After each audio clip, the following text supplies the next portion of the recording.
सखी करणार का प्रॉपर्टीच्या पेपरवर सह्या? कान्हाची खरी ओळख येणार का सगळ्यांसमोर? तर खूप कमी वेळेत लोकप्रिय झालेली मालिका लपंडावच्या नवीन प्रोमोमध्ये आपण पाहतोय चाळीत आलेल्या भूकंपामुळे खूप नुकसान झालेलं आहे. आता दाभाडे मावशींनाही हॉस्पिटलमध्ये ऍडमिट केलेलं आहे, पण त्यांच्या खर्चासाठीचे पैसे मात्र कुणाकडेच नाहीयेत.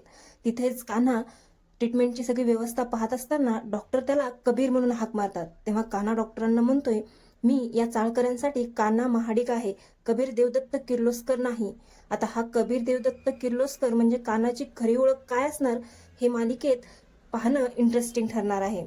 त्यातच इकडे सखी ही सरकारला दाभाडे मावशींसाठी 10 लाखाची मदत मागण्यासाठी गेलीये. तेव्हा सरकारने मात्र आता तिच्या पुढे एक अट ठेवली आहे, मी तुला मदत करेन, पण तू या प्रॉपर्टीच्या पेपरवर सह्या करायच्या. आता सखी प्रॉपर्टीच्या पेपरवर सह्या करणार का? कान्हाची खरी ओळख सगळ्यांसमोर येणार का? तुम्हाला काय वाटतं कमेंटमध्ये नक्की कळवा. आणि मालिकेच्या अशाच नवनवीन प्रोमोसाठी माझ्या चॅनलला नक्की सबस्क्राईब करा. व्हिडिओ आवडला असेल तर लाईक शेअर करायलाही विसरू नका.